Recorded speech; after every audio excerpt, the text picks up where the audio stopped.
Over the next several weeks, the American International Podcast will be exploring some of the films that AIP presented exclusively in their television packages as part of their American International Television Division. Many of these films were imported from foreign markets, others were made specifically to be included as part of their television packages, and a few were picked up from other domestic distributors following their theatrical runs. In this series, we will be looking at films that are associated with the AIP as a result of being presented in these television packages. We're not talking about actors. We mean a real monster. I brought her back. She'll live and I'll get her another body. I know they're going to catch me, but don't let anyone see me like that. Please, Doctor, help me! Biologically speaking, it's of primary importance that man should want to mate. Hey, that's... You don't get all your kicks from surfing, do you? We want to be free to ride our machines without being hassled by the man. And we want to get loaded. You think you're going to make a slave of the world? I'll see you in hell first. The American International Podcast. Are you ready? Hello and welcome to the American International Podcast. I'm Cheryl Lightfoot. And I'm Jeff Markin. And today we're continuing our look at American International television movies with Death is a Woman from 1966. Death is a Woman was directed by Frederic Goode, with a screenplay by Wally Bosco, and from a story by Wally Bosco. It was produced by Harry Field for Associate British-Pathé. Death is a Woman stars Mark Burns as Dennis Parbury, Shaun Curry as Joe, William Dexter as Malo, Wanda Ventham as Priscilla Blunstone-Smythe, Terence de Marney as Jacomini, Patsy Noble as Francesca, Mark Singleton as Costello, the head of police. Also featured are Michael Brennan as Bonelli, Anita Harris as singer at casino, Blake Butler as lift operator, Dulcie Bowman as old lady, and Karen Gardner as Mary. Before we start, I'd like to mention that Death is a Woman was released theatrically elsewhere, but here in America, it went directly to television via AITV. And what we watched for this was the Studio Canal DVD, which I'm pretty sure is a different cut than what would have aired on television back in 1966. Oh, it certainly was, because there's nudity. As Death as a Woman begins, we hear a jazzy score, and the credits are rolling over a silhouette of a woman. She's dressed very elegantly, her hair's piled up, she's wearing jewels. As the lights come up, this woman, whose name is Francesca, is watching a man in a white tux, whose name is Joe, beat another man, Mr. Blake, half to death. There is a mask hanging on the wall, and a set of eyeballs appear behind it, so we're not the only ones peeping in on these proceedings. Indeed, we're not. As Mr. Blake lays on the floor, defeated, Francesca hands Joe a pistol from her handbag. Joe refuses to take it, so Francesca stands over Blake, firing one shot directly into his chest. Meanwhile, the eyes behind that mask on the wall are still watching. We briefly visit the other side of the wall, where the man pulls his eyes away from where he had been peeking. He looks confused and maybe a little disgusted. This is the owner of the casino. His name is Mr. Malo. I don't think he looks disgusted so much as he looks like he may have just found an opportunity, and he's thinking of how to use this new information he just gained. Now we're back in the room with Joe and Francesca. The act of murder has made them very amorous, as it is wont to do. Now we're in a ballroom featuring a live chanteuse singing Who's Foolish. The singer is played by Anita Harris, who would go on to play a role that we recognize. She would be Nurse Clark in Carry On Doctor. It's a pretty nice tune, and we get to hear every second of it. There was a lit candle on each table, and they all seem to have empty dinner plates on them. So one can comfortably presume that this is a fancy place with really good food and not so good table service. I thought it was a nightclub. Since it's a casino, I figured this was one of their nightclubs. Our murderous twosome come in to dance. They dance for a little while, then they shuffle out to the terrace and down some stairs to their car. The song continues, and they have yet to say a word to each other. After descending the stairs to their car, which is a red convertible, the man gets the door for his companion, then goes around and places himself in front of the steering wheel. After taking a drag from a cigarette, they speed off. Now we're back inside the casino where Malo is presiding over the gambling room. He goes up to one of the players and inquires how he's doing. This man is Parbury, and he says he's not doing too well, despite using a strategy devised by a 60s-era computer. He's at the roulette table. An employee comes up and whispers something to Malo, and the word 20 is in there somewhere, so Parbury places everything on 20. The man seated next to him had already placed his chip on 20, so giving Parbury a dirty look, he moves his chip to 21. As you might expect, the little marble in the wheel does not land on 20. No, it landed on 21. It's like it was fate. Parbury stands to leave, and Malo says, Maybe he'll have better luck tomorrow. But Parbury says this is it for him. He's got to get some more money wired to him from England. Unless perhaps Malo was willing to extend him a loan. Malo says he might be willing to do that. And Parbury arranges to visit his apartment tomorrow at 11 a.m. to make these arrangements. Then we cut to the murderer's suite, where they have finished. I guess they're post-coital at this point. The woman is reveling in Blake's death. He was a nasty man, but she took his money regardless. She feels she earned it. Joe says he didn't know that she was going to shoot him. And if she were going to kill him, why did she have Joe rough him up first? Francesca says she wanted to see him suffer. But now they don't have to worry about giving Blake a cut. The two of them can get the stuff off the island. And once they do, they're going to go to Rio or anywhere else with all the money they have to burn. And then the phone rings. It's Malo, calling to let Francesca know he knows everything that happened in detail. He insinuates that Blake might not have died right away and have had the chance to talk. He mentions how Joe cleaned Blake's clock, Francesca shot Blake in the belly. Francesca wants to know how he knows all this. And Malo supposes it might have something to do with the peephole into the room they were in. Francesca asks what he's going to do with that information, and Malo says he'll be discreet for a price, a cut of the stuff that Francesca's been liberating from Blake. Malo invites Francesca to his room tomorrow at 2 to further discuss this transaction. Francesca asks how he knows so much, and Malo gloats that he bugged her office. It's really her bedroom, but Malo knows that that's where she does most of her business. Francesca slams the phone down, and Joe explodes with rage. What the hell are we going to do now? Francesca pumps up the volume on her transistor radio and hisses to Joe that she'll never give in to Malo. Maybe one of his powerful enemies will do their dirty work for them. With this cheery thought, and knowing Malo can hear them, they once again have sweaty sex on her black silk sheets. Now we're in Parbury's room. The phone rings. It's his boss, Mr. Haverstock. It turns out that Parbury is working undercover to blow this operation. What operation? We don't know. The plan is for him to get into debt with the casino, then find out more when he goes to Malo's for his loan tomorrow. Haverstock tells him that they put together a list of names of people on the island with vendettas against Malo, and it will be brought tomorrow by his new assistant, Priscilla Blunstone-Smythe, who will be arriving on Flight 47 and will pose as his fiancée. Parbury's not too thrilled about this, and he mispronounces Priscilla's name on purpose. Haverstock reminds Parbury that he's got no official status on the island, so he needs to do his business on the down low. The next day at Malo's apartment, Parbury has come for his loan. Malo says he's happy to lend him the money, and he's hopeful Parbury will have better luck tonight and be able to pay him back on of his winnings. But he's asking for Parbury's passport as collateral. Parbury hands it over. They shake hands and Parbury departs. Malo slides the chain lock on his door into place. As Parbury approaches his car outside, he's approached by Inspector Costello and another cop whose name we will never learn. They want to talk to him about Mr. Blake's death. He was Malo's partner. Costello tells Parbury that he's a suspect because he's been making a lot of inquiries about Blake since he arrived on the island. Parbury says that he was gambling all last night and the croupier will confirm his alibi. Costello takes this into consideration, and then he asks for Parbury's passport just in case, but Parbury remembers that Malo has it. Costello asks Parbury to join him as he goes to tell Malo that his partner was murdered. So they ride the lift to the 7th floor. Costello rings the bell to Malo's apartment several times, but there is no answer. He has the elevator operator unlock the door. They open it, but it's chained from the inside, and Malo is lying on the floor. So Costello has his partner break the door down. When they go up to Malo, he's dead. He's been stabbed in the back. They look for a weapon. They don't find it. Parbury can't believe this. He had only just left Malo's apartment himself. The lift operator is still there talking to Costello and Parbury. He goes on about how this is the resort's first murder. Not true. But once a chap threw himself out the window. He's very excited about that. Then he starts thinking better of standing right next to Parbury. He clams up and jumps over to Costello's side, saying that Parbury must have done it. He was just with Malo. Hey, we already knew that, detective lift operator. His evidence was he rode down the lift not a half hour ago, and Malo was alive then, so who else could have done it? Parbury suggests that the lift operator himself could have just as easily have done it. After all, he did have a key to the apartment. But Costello is going with the first theory. The money Parbury had borrowed could just as easily have been stolen. Parbury poses that it would have been clumsy of him to have left his passport behind to identify himself. And Costello counters that he could have left it behind in a hurry, to which Parbury asks, and then gone down the lift with that chap so that he could identify me? Costello checks the window. They're several floors up, so no way anyone could have gotten away through the window. Costello says, given the circumstances, he has no choice but to hold Parbury on suspicion. Parbury asks the obvious question. If he killed him, how did he get the chain lock on the door after he left? Costello says these things just don't happen. There's also the matter of nobody could have come in through the window since it's so high up. Costello is momentarily satisfied and Parbury is free to go. He's also not going to leave alone.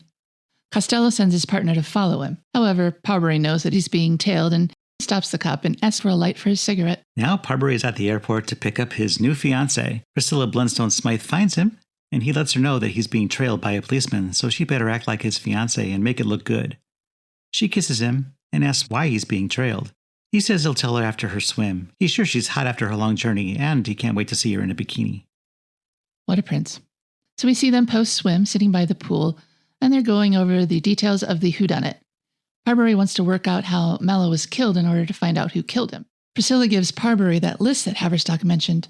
Parbury recognizes one name in particular, Francesca. As if summoned by the gods, she appears, and Parbury dismisses her as a potential killer, much to Priscilla's disdain.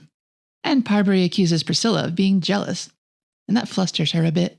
Parbury promises that he will probe Francesca. Later, Parbury and Priscilla are having drinks in the lounge. He says that one shouldn't face Francesca on an empty stomach. But while he's going to meet with her, Priscilla has another job. She has to get Costello's man off his tail. He suggests that, as a woman, she can use her figure to distract him.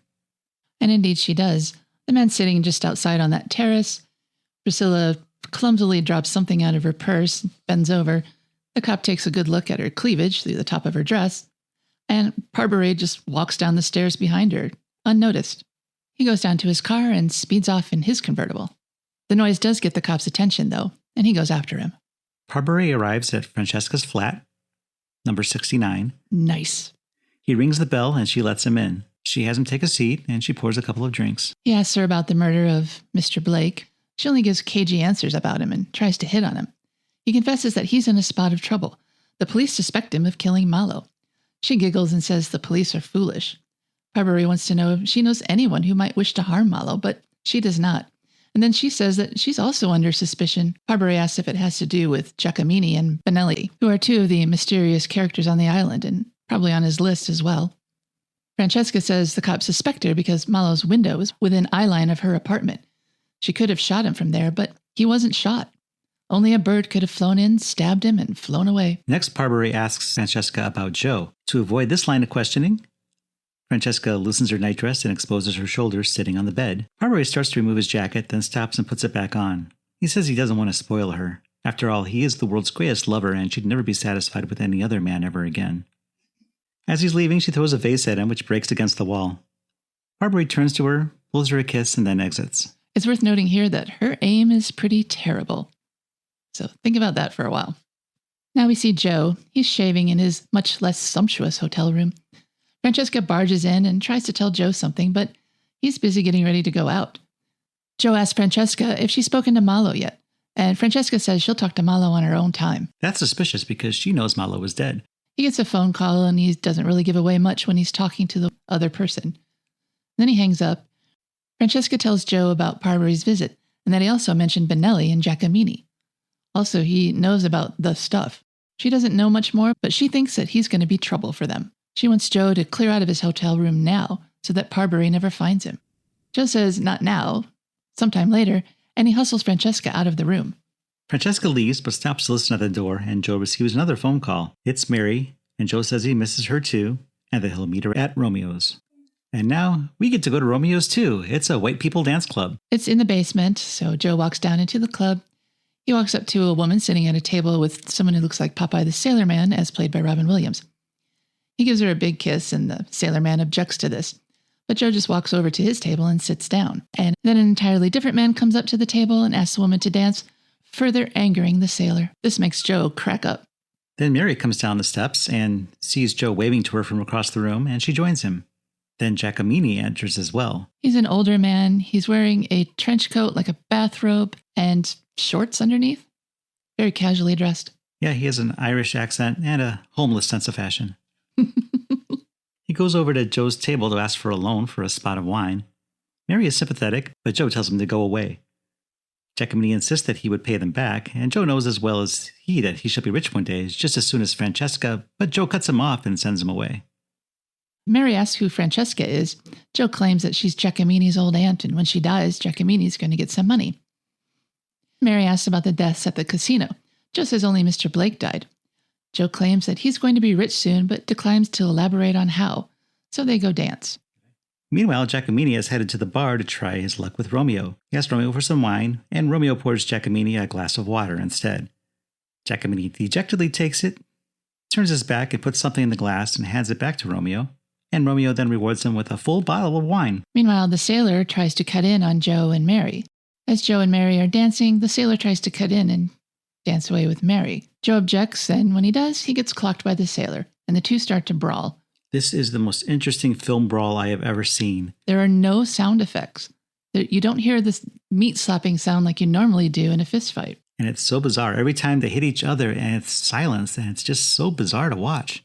I think even if they wanted to be realistic, they would at least make some punching noises. Yeah, we're just so conditioned to hearing that noise when we see a hit on film that to not hear it is just so weird. As unrealistic as it actually is, so it's really bizarre.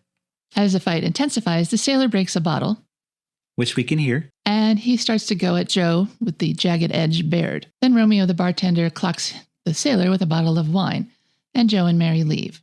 Upon seeing this, Jacomini goes to the telephone, and he makes a call to Francesca. So Joe and Mary have returned to Mary's place. They're making out in bed, but Mary gets up and starts getting dressed. She wants to go out to another bar. She's barely made it into her bra and panties before Francesca bursts through the door. Francesca starts yelling at Joe, and Mary starts yelling at Francesca. Mary hears the name Francesca, Joe shouted it at her, and says, "Francesca, Jacomini's old aunt," and then Francesca belts her. Then the two struggle on the bed. It's a very tame cat fight, and Joe watches on in appreciation, smirking all the time. Francesca reminds Joe of how much they have to lose, and Joe agrees to leave with her. Poor Mary looks dumbfounded at this turn of events. Now we're back at Parbury, walking through the narrow streets of Malta. He knows he's being tailed, but once he's in the clear, he hides himself by climbing up under a second-story balcony and propping himself up until the cop walks past. Then he jumps down and goes in the other direction. Now Parbury is going to visit the civil abattoir. He's looking for information from Mr. Bonelli, who works there. Parbury says he believes Bonelli might know who killed Malo. He says he knows he's involved in a smuggling operation and that, as a butcher, he's obviously good with a knife. Bonelli decides to show Parbury just how good he is, and he raises his knife to go at him. Then there's a brief scuffle. They don't really knife each other so much as just push each other around. When Parbury has a chance, he takes a pig off a hook and throws it at Bonelli. Bonelli falls to the floor, and Parbury whips his knife into the pig's hide and leaves. Now we're at the beach, and we see Francesca with diving gear wading out into the water. We see Priscilla watching from a distance through binoculars. It's a really lovely shot of the beaches of Malta. Francesca dives in and spends a great deal of time underwater. She swims past a sunken boat and into a cave where Joe is waiting with the stuff. I just want to point out that this is where Joe is staying now. He's been sitting in this cave for 2 days waiting for her, so he's pretty agitated. Joe asks Francesca if she's seen Malo. She says yes, and she's made a deal with him. He won't bother them, and they won't bother him. Joe asks what Malo's cut will be, and Francesca says he won't be taking a cut.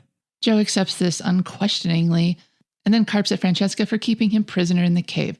Francesca says that she'll get the boat as soon as she can, and to stop whining. She's taking care of everything, and anyway, he's just the muscle. Joe gets angry and uses his muscle to grab her by the hair, but she manages to coax him into making out instead of ripping her head off, and they end up laying together on the rocky cave ledge. Now Parbury is paying a visit to Jacomini, who's sitting against a building by the beach, nursing his bottle of wine. Parbury says he was sent by Francesca, and this makes Jacomini very willing to listen, since she's the one who's going to be making him rich. Parbury tells him that Malo is dead, and Jacomini crosses himself and says death comes to us all. Jacomini asks if Parbury is a cop, but Parbury denies it. Parbury says that he's actually a suspect. Parbury indicates that Jacomini might have a motive. He also got cheated by Malo. Jacomini wants to know how he knows that, and Parbury says that Francesca told him. Then Parbury offers Jacomini some money to take him somewhere. It's English money, so Jacomini doesn't know what it's worth, but Parbury assures him that this bill will buy 1,000 bottles of that wine that he's drinking. That perks him up. So they go for a walk. This is a long walk, and we are with them for every step of the way. And Jacomini leads Parbury to the home of an old woman. That's her name, old woman. Jacomini explains why he has brought Parbury to her, and she says, "Jacomini, you're a fool." She rings a bell and has her servant throw Parbury out. He's literally thrown out. He just bounces on the pavement. Parbury goes off to lick his wounds, but he doesn't go back to his hotel. The old woman berates Jacomini for bringing a stranger there. She's not convinced that Francesca is the one who told Parbury about their deal, and tells him to be less gullible. Then she gives Jacomini a box of the stuff to take to Francesca, and Jacomini obediently lopes off and out the door. He's headed to Francesca's to make his delivery, and Parbury is following him every step of the way. And when we say every step, we mean every step. Finally, we reach Francesca's apartment building. Jacomini enters through a side door. Jacomini doesn't realize he's being followed, even though he has full view of the stairway and can hear all the noise.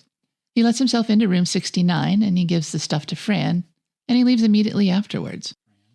Parbury had seen all this because the door was left ajar, and he barely ducks out of sight as Jacomini leaves. Now we're back with Priscilla on the coast, where Francesca does all her diving.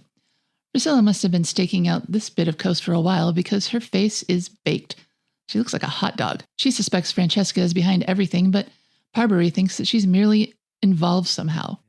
Parbury ponders if Priscilla hasn't lured him here for some other reason unrelated to their work. But then they spot Francesca down the beach, so it's time to go back on the clock. Parbury puts on his diving gear and jumps in to follow her. And what transpires next is a very long scene of underwater diving. Again, Francesca goes past that sunken boat and to the cave where Joe is hiding. He stops at the sunken boat when he loses sight of her. Suddenly, a fishing spear shoots through the water, embedding itself in the boat right next to Parbury, so he hurries out of there. He goes back to shore, and as Priscilla runs up, he commands her to get Costello and for all of them to meet in Malo's room. He says that he's off to buy a gun. Not an ordinary gun, a very special gun. So now we're in Malo's apartment, and Parbury seems to have broken in. He puts some pillows and bedding on a chair. He finds a golden bust and he sits it on top of the pillows. It looks like a person sitting there, like you'd see a silhouette or something from outside the room. A short time later, we see Priscilla bringing Costello and his partner into the apartment.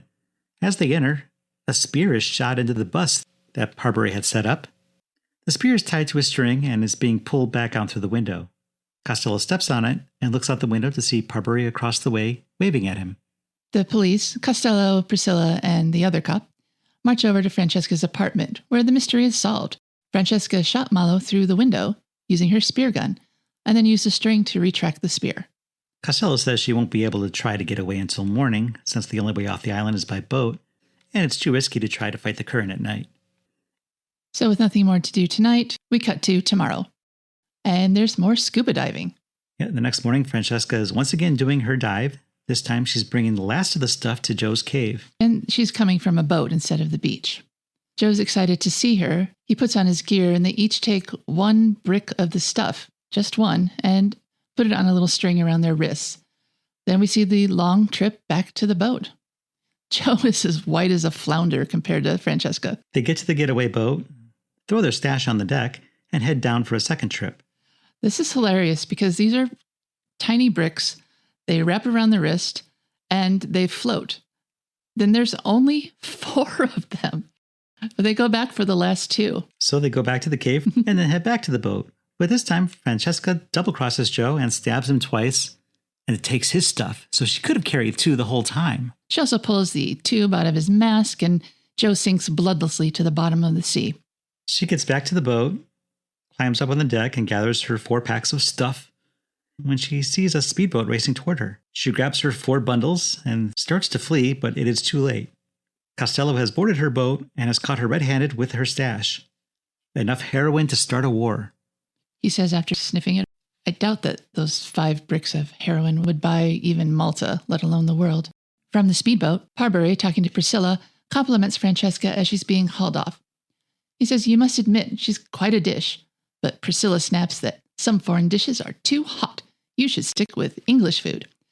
Parbury accepts her offer of bland, flavorless love and gives her a big kiss. As the credits roll, the closing song asks us, who is Francesca and what is she striving for? Well, I think we know the answer to both questions. And that's the end. In England, Death as a Woman was released on a double bill with The Witches in February of 1966. As we mentioned, domestically in America, it was released directly to television by AITV in 1967 as part of their young adult theater package. This package also included such diverse offerings as Frankenstein Conquers the World, The Vampires, Return of the Giant Monsters, The X from Outer Space, some of the Beach Party movies, and What's Up, Tiger Lily. The film was also known under the title Love is a Woman. Director Frederic Goode helmed 2 other films acquired by AIP, Pop Gear, which was renamed Go-Go Mania, and The Hand of Night, later redubbed The Beast of Morocco. Joan and John Shakespeare composed the score for Death is a Woman, as well as Goode's 2 other AIP releases. Wanda Ventham, who played Priscilla, played the mother of Sherlock Holmes, who's played by her real-life son Benedict Cumberbatch on the BBC production of Sherlock. I love that show. I didn't know that this was the same person. I thought this movie had a hard time deciding what kind of movie it was. At first we think it's a lighthearted spy movie, and then it turns into a locked room mystery, and then it's like a caper film. I would agree. This movie is kind of all over the place. The plot itself is fairly simple. We don't know who did it. We're pretty sure we know who did it. We don't know how. More of a how-done-it than a who-done-it. And what I think is a problem with this movie is that so many of the characters are mentioned early on, like Jacomini and Bonelli, but we don't meet them until the last third of the movie. Who's the lead of this movie? Who's the main character in this movie to you? I think it's supposed to be Mark Burns as Dennis Parbury. Right. Is this really supposed to be some kind of spy movie? Because he's got the, I don't know, is he MI6 or Interpol? We're never told. It's something British. But if you want to compare it to a James Bond movie, Parbury doesn't have the charisma, charm, and he doesn't get the screen time that any James Bond movie would give its leading man. Well, I don't think it's fair to compare this to a James Bond movie, but I think we can compare it to Chunk to Cairo, and I will say that Mark Burns is no Audie Murphy for what that's worth. He also has a distinct accent that wouldn't fool anybody. And I thought the plot was full of holes, but the smuggling operation is not really well defined. There's so many people involved, but we never really know what their roles are. I mean, what's Jacomini's role in all of this? Jacomini just seems to be the deliverer of the stuff. Courier? Yeah, he's a courier. And he has information. And he's getting a share of this because he's the kind of person that people wouldn't pay attention to, so he can kind of fly under the radar. I think you can really pay attention to him because out of all the characters in this movie, every time he comes into a scene, he takes up the whole room. Yeah, his excitement is visible on the screen. Every time something goes his way, he just laughs. Ha-ha! And it's really loud and boisterous, and right. Yeah, he does call attention to himself. Right, so I don't think he's any kind of subtle character that he could just slip in and out of the casino, for example, wearing his shoddy bathrobe coat. Bonelli, on the other hand. What's his involvement? He's supposedly good with a knife, but I don't know. Maybe he has to cut open the straps that hold the heroin together. It doesn't make any sense. I don't understand why the smuggling operation takes so long for 5 bundles of heroin. And I don't understand how these 5 bundles of heroin are going to give Francesca enough money to own the world. This isn't a Scarface level operation. It's just a few bundles of heroin. I mean, will this even get them more than $100,000 in 1966 Malta money? I doubt it. I don't know what the street value of that would be. Surely not in the millions, though. You'd have to agree. I would think not. The other gripe I have with this movie is the padding. I think you see it too. We laughed so hard when they made the second trip back to the cave for the other 2 bundles of stuff because it was so unnecessary. This movie is only 80 minutes long. Right. And a lot of that was also the walking around. When Jacomini takes Parbury to that estate with the old lady. The diving brought me back to War Gods of the Deep. Oh my goodness, yes, that is a very good example. At least we didn't see the silly close-ups of just Francesca's face. We got to see her actually swimming through the water, but it got old pretty fast. I appreciate them when I'm taking notes, though. Oh yeah, it does give you time to catch up on your writing, contemplate what's happening in the movie. I don't know. The only character that really interested me in this movie, besides Jacomini, was Francesca. And she's the villain, but still she has more personality than anybody else in the movie. Well, villains are usually more interesting, but I still would have liked to see her fleshed out a little bit more. What's her real motivation? She wants money, but as we said, the amount of money she's going to get for this doesn't seem to be as much as she believes it to be. No, at the beginning, she does sound like there's some major operation with the whole casino. You know, Blake and Malo, the owners of the casino, are behind it. And for that, you would imagine that there's a lot of money involved and a lot of heroin. They were using their broke customers to smuggle it out before, a fact that I didn't really glean from the movie, but I think you did. But if that were the case, then there should be a lot of heroin. And literally, there's enough to fit in my purse. It's just not that much. And you would know. I know how big my purse is. My biggest gripe, I think, was just that Joe was so ignorant. This is a small island. There was a murder on the island, and everybody knows about it. Well, he knew about the first one because he was there. Right, but there's a second murder. And he doesn't know. Francesca's purposely keeping him in the dark for some reason. He should have been in the cave the whole time, I think, if they wanted to pull that off. That's the only way that would make sense. It's just weird. In fact, I was really surprised the second time I watched it to be like, oh, Joe doesn't know? How is that possible? Not only does he not know, but people keep telling him and he keeps saying, nope, you're wrong. Right. Blake was killed. Obviously, he's not that bright, and that's what makes him a good muscle man.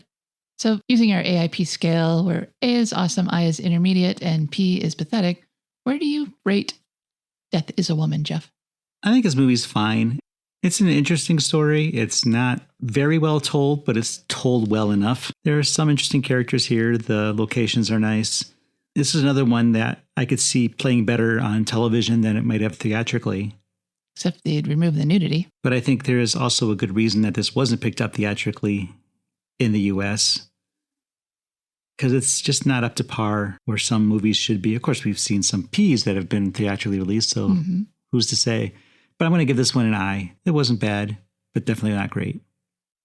Your thoughts? I didn't find this movie especially funny or fun to watch even. It's just there, or was for 80-some minutes. I don't think I'll ever watch it again. I looked on Internet Movie Database, and a lot of the reviewers were men, and they really appreciated the sight of the women wearing bikinis or even less. But naked or barely clad women aren't really an incentive for me to watch a movie. So it doesn't get points from me for including Francesca, Mary, etc. in a bikini. I did like the scenic views of Malta. And like I said, the underwater sequences were interesting at first. But I don't really have any reason to hate the movie, even though I don't love it. So I too am going to give it an I. Well, there you go. It's just sort of inert. Well, I think that's going to wrap for this episode of the American International Podcast. I'm Cheryl Lightfoot. And I'm Jeff Markin. And until next time, stay tuned. Follow the American International Podcast on Instagram and Letterboxd at AIP_pod and on Facebook at facebook.com/American International Podcast. The American International Podcast is produced and edited by Jeff Markin. A man whose mind is distorted by hatred. And Cheryl Lightfoot. A girl hungry for too many things.